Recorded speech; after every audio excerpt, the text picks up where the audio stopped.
Hi. Hello, Dash. This is Dash. I'm Rhiannon, and this is Chelsea. We are starting a new video series, kinda. This is the first episode of EPISODIC. So we are two friends just wanting to get together here and there when we can to talk about mental health. I guess just because of my own personal experience with mental health and being a bipolar person, and then Chelsea. I'm a graduate student right now, so studying to be a counselor. Yeah, just like bringing an educational / professional perspective along with like just a personal crazy perspective or insight or whatever. So initially we wanted to do this as a series, like a consistent series, but because the pandemic is like ending, Chelsea's moving back to San Diego. So sad. Episodic is a great name for this series because we literally do not know when the next episode is gonna be. Very relatable for me. Once Chelsea moves to San Diego next month, we're not really sure when we're gonna like be able to see each other next, and then let alone film together. Feel free to leave a comment down below about what our next episode should be about. We don't always have to talk about me and my bipolar disorder. We did film this outside because I'm a bad YouTuber.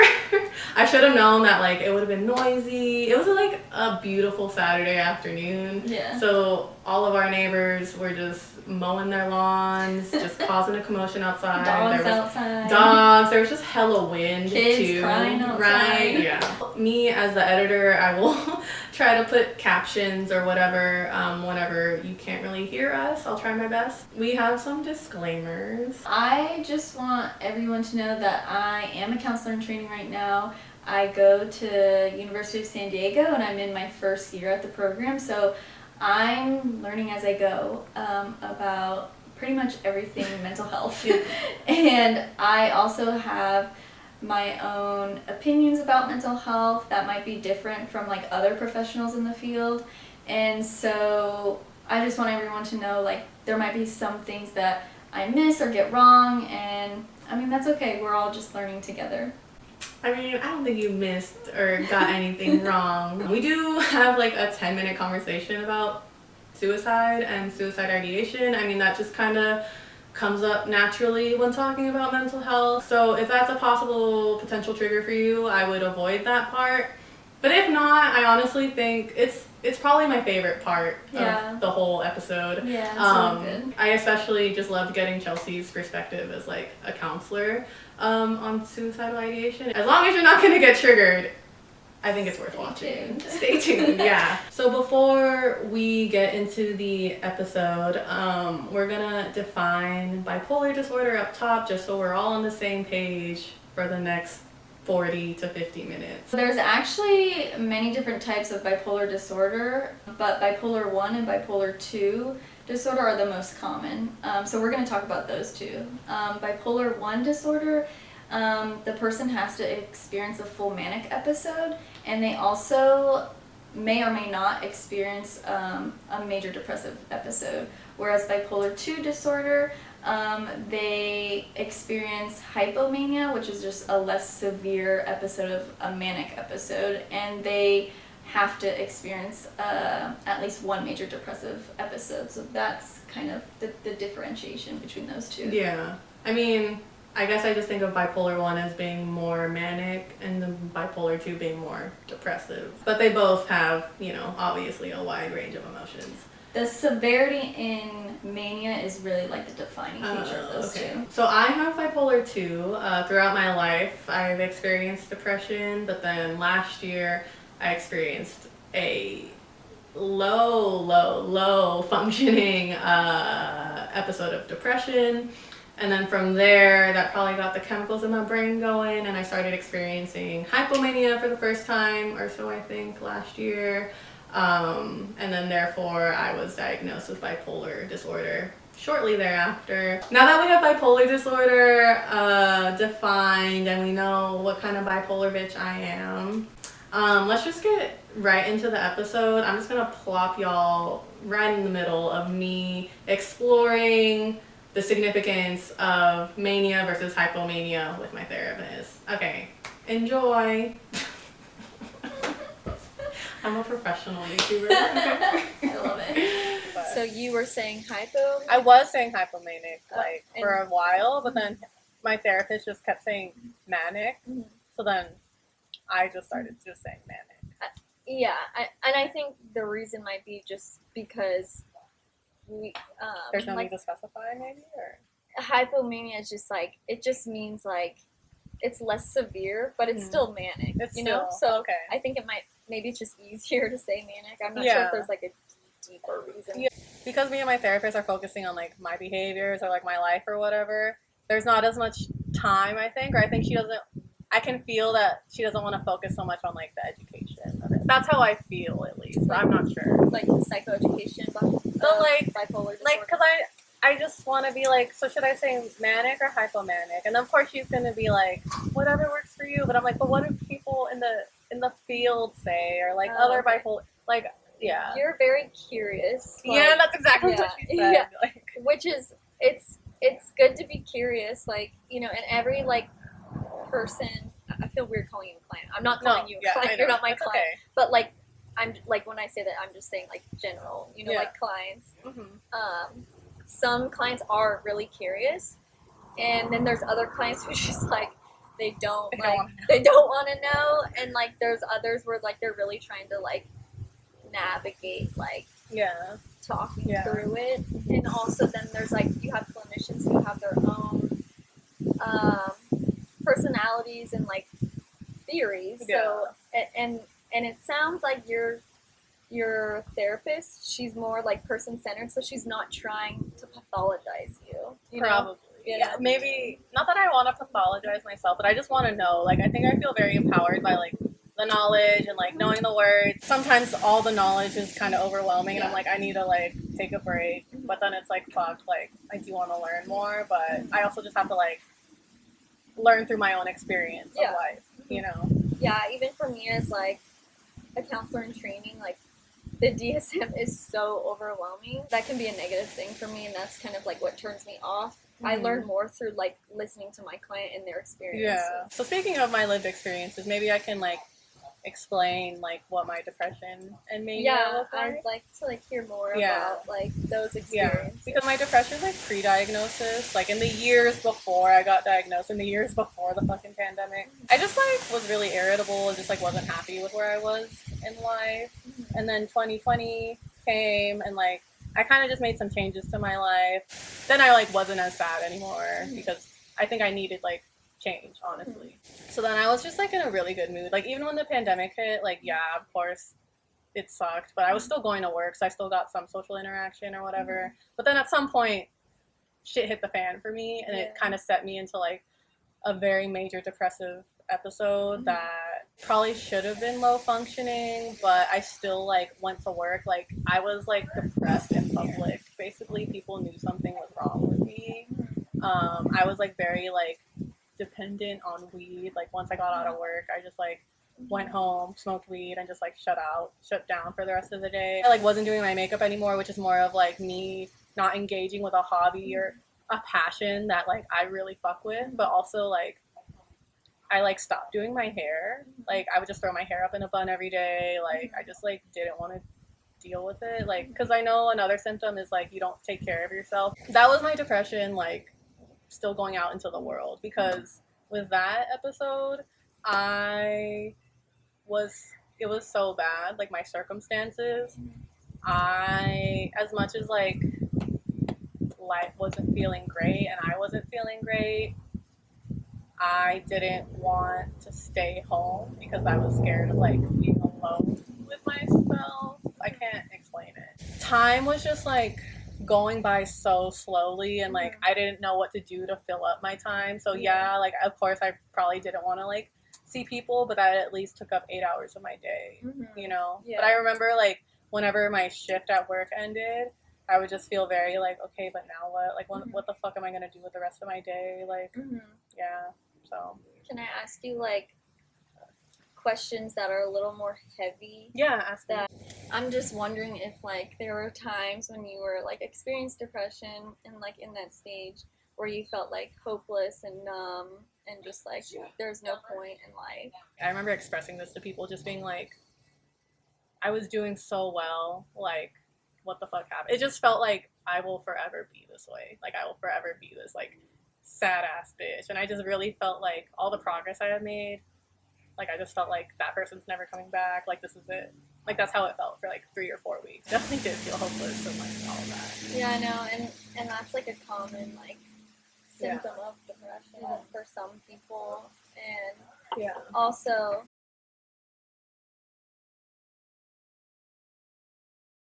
I just want to like mention that suicide is also very prevalent in for people who have bipolar disorder and schizophrenia, and so that's just something that's really serious, and like those types of symptoms or like suicidal ideation can start to happen when they're in a depressive state.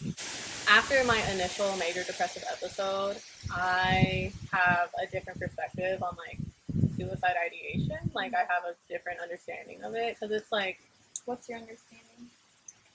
So like I don't think I'll ever commit suicide, but I have like had thoughts of like just especially during that episode of just like not wanting to be here anymore. But I wouldn't like do actions to do that. But like the thought alone of like I don't want to be here hurts. So my heart like really goes out to anyone that like takes it a step further or even has that first thought. Maybe people will disagree. This is like my own personal thing. But yeah, I wasn't gonna like make a plan to actually commit suicide, but I remember being very careless with like my health and my body, like smoking cigarettes, smoking puff bars, and like not caring that shit is like really bad for me. I was just like, I don't care, what's the point? And I know that's not like the same as like committing or like suicide ideation, but it just like I just have an understanding of like just like not giving a fuck about like your well-being, you know. But it is something that counselors have to assess for, especially when they're in a depressive stage, and there's like, you know, protocol to like figure out if they're at imminent risk for suicide. And it's very, very heavy, you know? It is. And like counselors like don't want anything to happen to like their clients. So it's something we can't ignore is like my point, you know, and like something very serious for others to like be aware of. And I think sometimes society does a bad job about like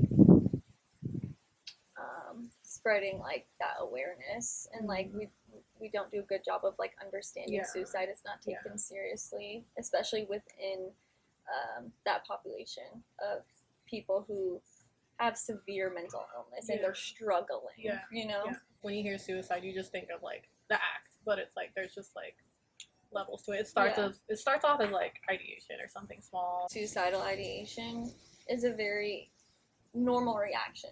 It's not something to feel like bad about, and like we should give our clients like the space to like explore like what that means so they can understand themselves more. But like we need to support those people who do have those thoughts. Maybe some like counselors would disagree with me, but I don't feel like we have the right to take away like these thoughts or like from I feel like they have the right to those thoughts, and like we shouldn't like be like oh, you shouldn't be thinking this, you shouldn't be like thinking about like dying by suicide. Regular people, typical people, everyday people have probably thought about like, oh, like even joke like, oh, it'd be so much better if like I wasn't here right now. So I just want to put that out there to anyone who has like had like those types of thoughts and like suicidal ideation, or who have had attempted suicide. You know, there's just so much more to it, and like there's no point in like making you feel bad about it, worse about it. I'm like wondering if like someone like my peers, like in your cohort, in my program, they feel like super scared and like have a lot of anxiety about getting their first like client who is suicidal or like having suicidal ideation, because like I fear having that first client, but like it's something that the counseling professional I feel like needs to work on, because we can't like fear it enough where like we disregard, you know? Is there like opportunity for you guys, for you or whoever, like to express that, like Yeah, we talk about it a lot. Okay, Yeah, we talk about this a lot, and like, which is helpful. And like, you know, going to trainings is going to be helpful. Always learning from your clients, and like, like I said, just like listening with your client and sitting there with them with those feelings and thoughts, and not invalidating them, like continuously validating them and not making them feel embarrassed or shameful. Like, what do you say, or like, not that you have to answer this, but I'm just wondering, like, what actions or like things do you say to validate, but then also prevent?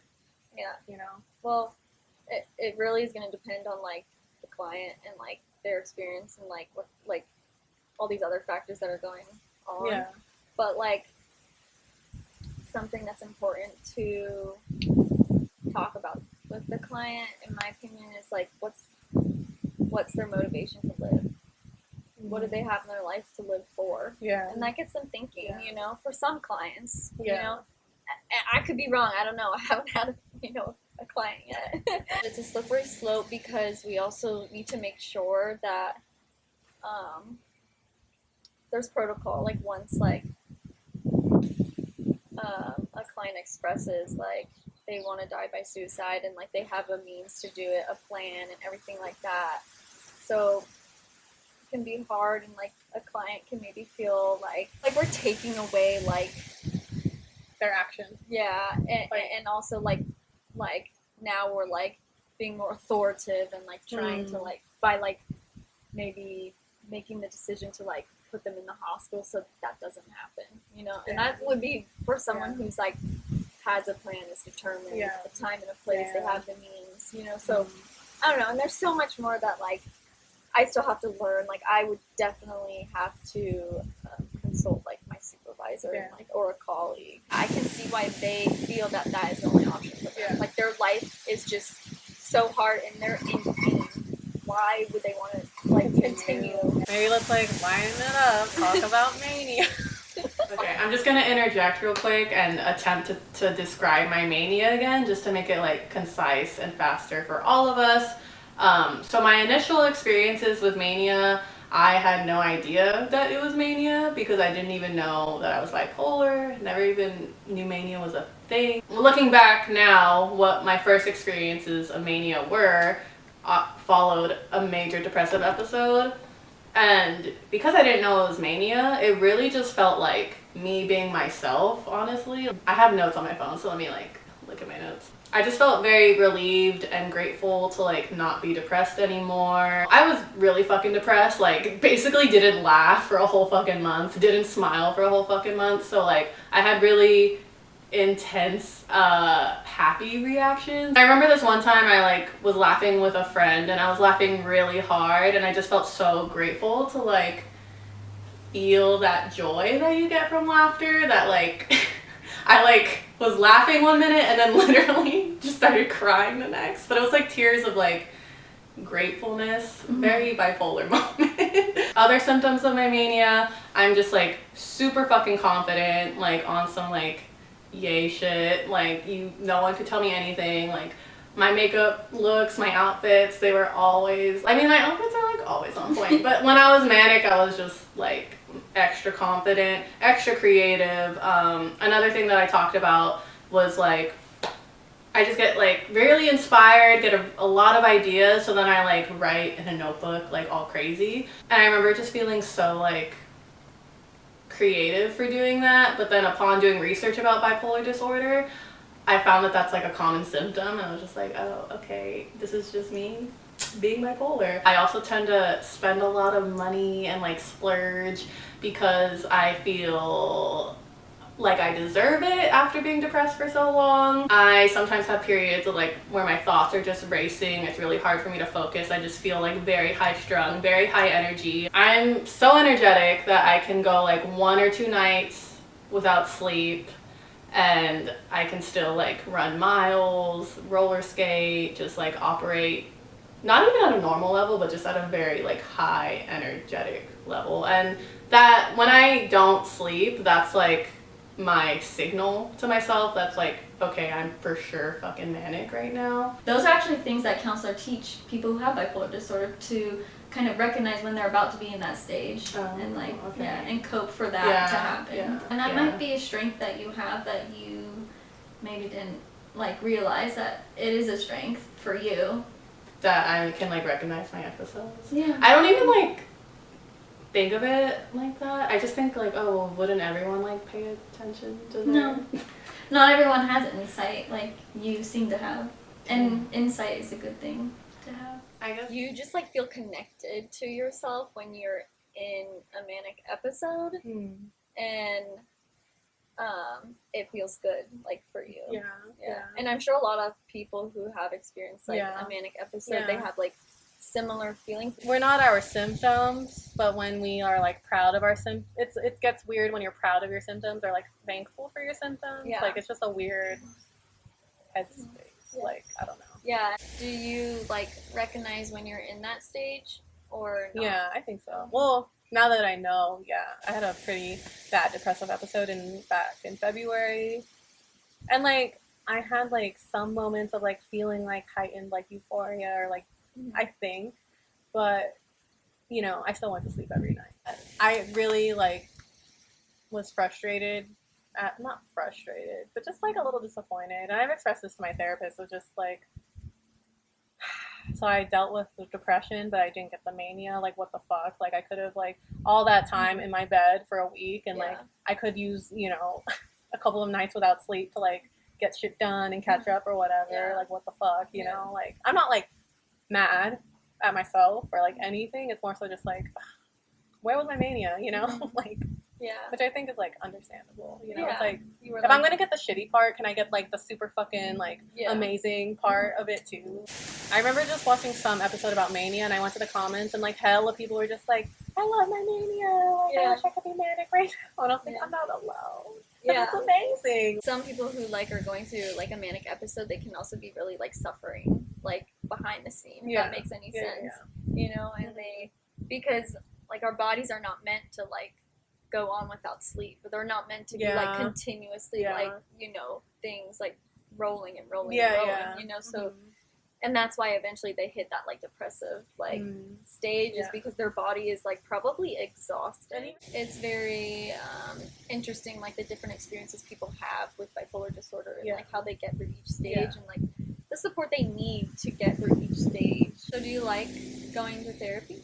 I love therapy. Like it was something that I put on the back burner for so long because I knew that I would need it at some point in my life, but it was so expensive and like I was in school. I just didn't prioritize it, and I just figured like, well, I have my friends and like I have like my outlets, which is just like not the same as therapy.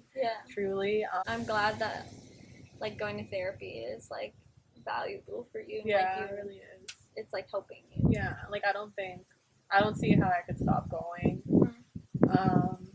Which sucks because it, you know, it is pricey. It's like $300 a month, but I need it, you know. Yeah, and like that's like another thing. Mental health is just like inaccessible. Yeah, not accessible for everybody, and for many different reasons. Not just like money wise, but that's a big reason, like financially. But like also there's like in more like rural like communities, like like for example, like I'm working with Native Americans, and like there's tribes like who that are like in rural areas where there's like no counselors. You know what I'm saying? So like, and not just with like Native Americans, but just like also just in other like rural areas, there's like maybe like one doctor or like one counselor or no counselors. I'm sure like there's people in those communities who are struggling with like their health in some way, their mental health. So it's like, how do we like serve those clients too? Like not forget about like those communities. I have to remember too, like I'm only one person in the world of like people who are struggling with their mental health. I can't like save like my clients. That's like a big thing I have to remember. Like the clients come to me for like maybe some guidance in their life and like new like tools or techniques to like help them. But like my job is not to save my clients. And like my job is not to change my clients. My job is like to listen to my clients and try and understand like their experiences. And maybe along the way I teach them a few things, and that like I'm there to like support them. And like maybe within that they find some change within themselves Yeah. to like live a fuller, happier Yeah. life. Since being in my program, I've really struggled, I think, with like family and friends and my partner having like two hats, like Yeah. this counselor hat that I love, and then like my I love it friend hat, and just like maybe even one more, like my Chelsea hat. I really struggle with, okay, like what is my friend looking for? Like how can I support my friend Yeah. and not look at them as like a client who's asking me to like pathologize them. I kind of like switch hats a lot, and yeah, so I'm wondering, like, have you noticed that? Yeah, I think there is a difference between like when I would confide in you back then versus now, because like I said, you just have like therapy moments where I'm just like, oh my god, like just simple questions that are like, well, do you think that, or do you know that, or like how does this make you feel, or yeah, just certain like very like vague questions that get me going, and then I start ranting, and then I cry, which is like exactly what fucking happens in therapy. There is like such a big difference when I confide in you versus like my other friends, because like you just have like the background knowledge to like, I don't know, like dive deeper maybe into like the psychology of it, I guess. I don't know. But, yeah. That makes me feel good though. Yeah, Like I feel like it's a compliment. Yeah, no, it definitely is. I mean, you are a very easy friend to talk to, Yeah. and so I don't have as much anxiety with you. Like I think we both know like we want to explore this like together. Yeah, so that involves me naturally just being very open with what I'm going through and how I am like viewing and dealing with my like diagnosis and stuff. Yeah, but it's been such a cool experience, like listening to you and like your story, because you are, I would say you are different than someone else that I know who has bipolar disorder, and you are very like empowered. I think, I don't want to speak for you, but like in my opinion, it feels like you're very empowered by your disorder and connected to it, and it's like a really, I very much am. Yeah. Okay, I'm here to interject again, or we are. Yeah, I got super excited when Chelsea expressed that she thinks I'm empowered by my diagnosis, because that's very much true.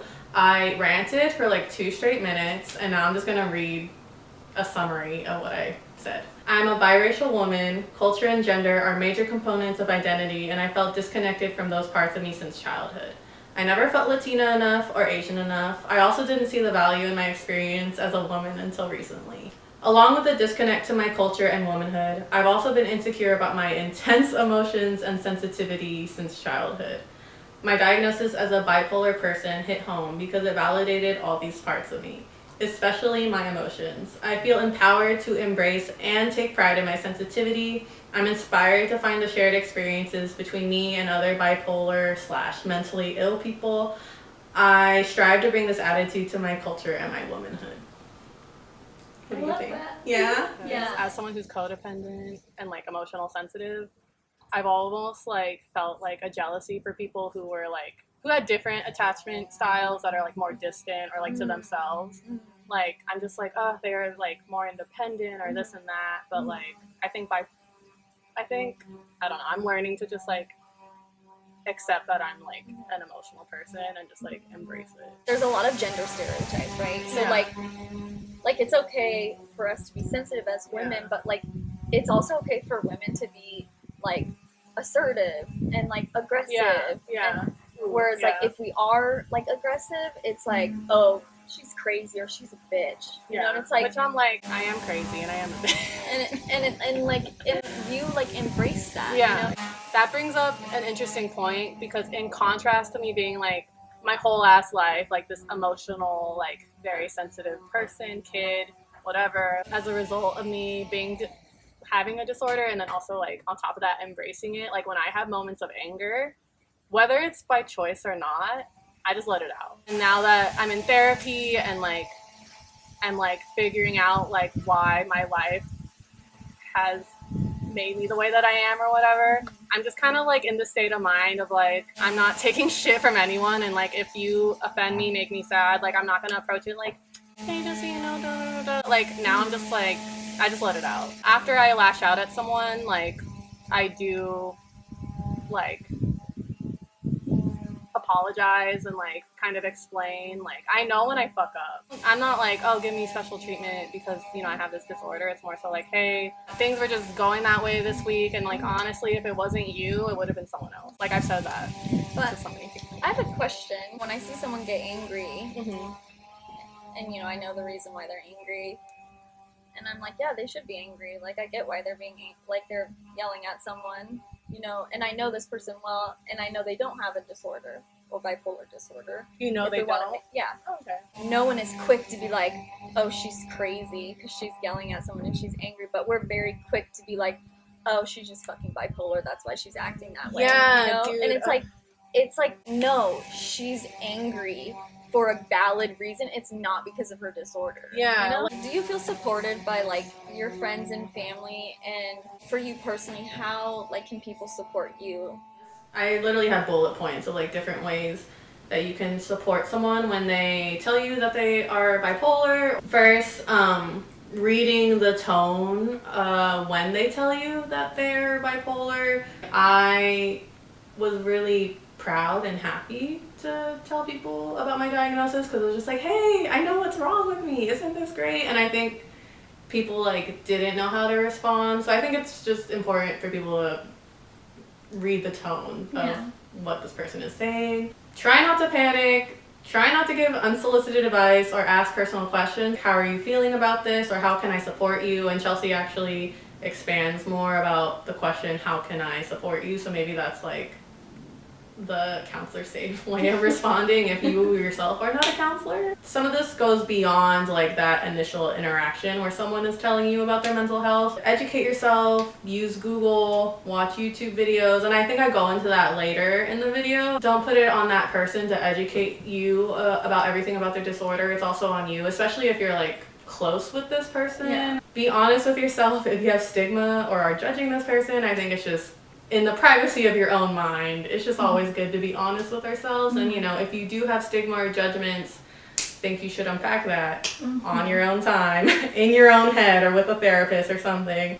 Be honest with yourself if you can support this person, especially if you're someone that this person goes to for support. The earlier the better. Like, I just, you know, have had experiences already where someone was there for me until it got a little too much, and looking back, I kind of just wish that they were just honest with themselves and were just like, you should probably get support somewhere else, you know? And then the last one, which I think is pretty important, expect to see it or even experience it, you know? Like, don't be surprised if this person is depressive in front of you or manic in front of you, because they told you for a reason.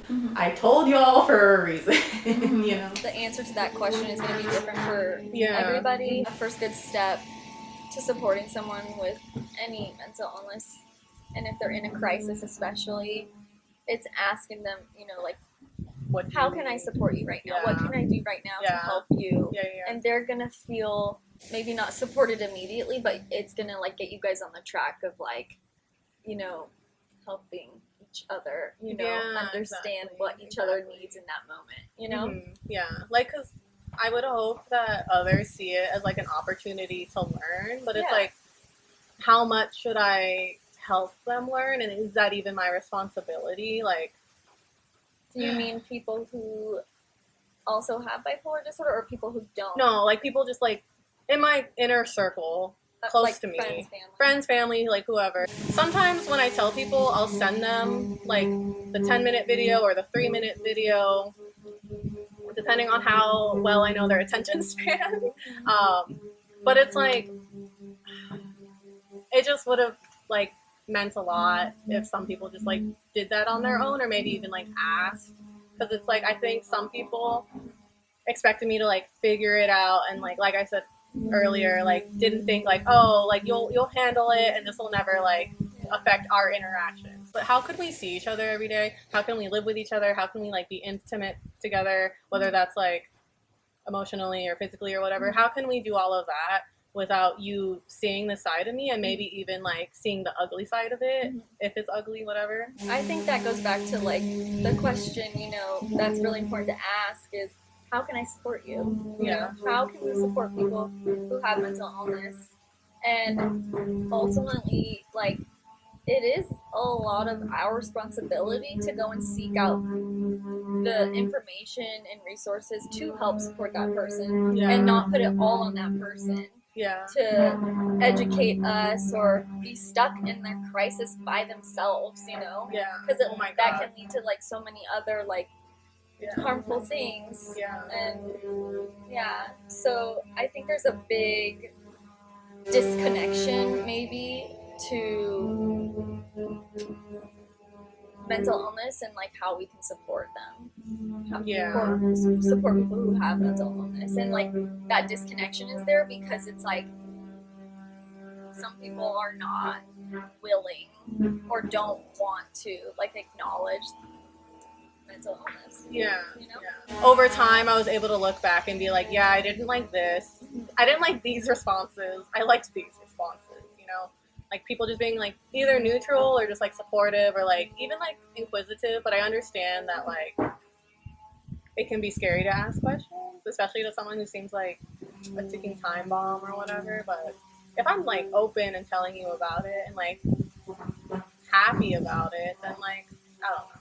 I think that's maybe a stigma you're placing on yourself that you've been told. Like you're a ticking time bomb. No, I mean, I say that as like a... I know that's how people fucking like see Exactly. me. That's like a stigma that we have that needs to be changed about like bipolar disorder and even other things like schizophrenia. You know? And it's because we, like a lot of people just don't understand truly what these disorders are. It's just like important for us to like not judge these individuals and like really try and understand like every part of who they are, not just like judge the part that is expressed. You know, that is like the disorder. Maybe. Not every like mood or emotion that I have is a result of my disorder, but I have had trouble like trying to see that. It's only been 6 months, and I have had like my diagnosis as like the front of my brain, at the front of my brain or whatever. But sometimes, like, when I'm having a mood, I do see it as, like, is this, like, from my disorder? But my therapist said, like, you have your baseline emotions, and then, like, your, like, manic range, and then your depressive range. But then in between those three, there's, like, a range of, like, you're not quite in an episode, but you're just, like, very much, like, heavy in those emotions or whatever, you know? Yeah. Where is, like... the point where you feel most yourself. Have you ever like thought about that? Damn. Honestly, Mania is like amazing. It's just like interesting because you're the first like person, and I'm sure I'll experience this with other people too, or like clients, maybe like in the field of my practicum or like after I graduate, who like truly like embraces a part of themselves that happens to be bipolar disorder. And for me, like hearing you talk about it and like just like spending time with you, I've gotten to see and like a part of you that I didn't like see before. And I love like every part of you, and I feel like, you know, then there's other people who like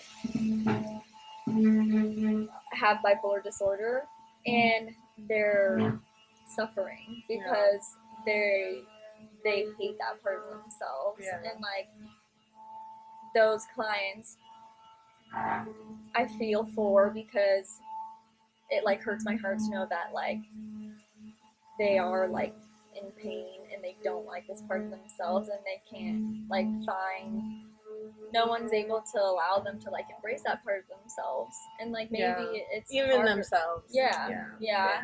But they shouldn't be forced to embrace at the same time. So it's like, then how do they like accept or like live with it or like navigate it, you know?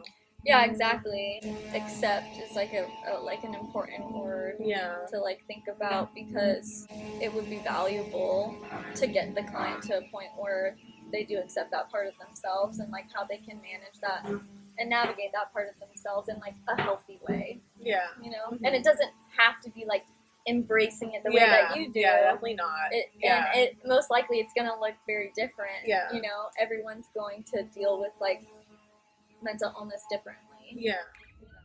So that's the end of the first episode of Episodic. Thank you guys so much for watching, especially if you watched all of it or even just most of it or half of it. We really appreciate it. We forgot to mention in the intro that we had asked our Instagram followers for questions about bipolar disorder or just general mental health questions. And we're putting that out in a separate video, so stay tuned for that. If it's not out now, it'll be out in a few days. Maybe follow me on Instagram because I always am talking about when I upload. So yeah. Here are some bloopers maybe if I feel like putting them in. And here's my makeup. So cute. All right, bye.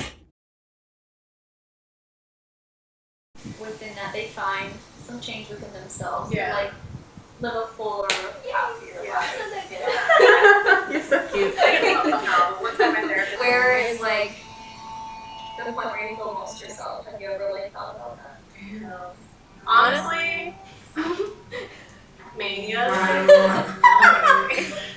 And styles that are like more distant. I think I'm learning to just like accept that I'm like an emotional person. I really but like really it feel though. connected to like Okay, other good. That is culture, really good. even as a woman. I think it's people are like, gonna like watch it. until recently, Like, like actually certain watch it. struggles that I've had that are very specific That's to the like goal, Chelsea.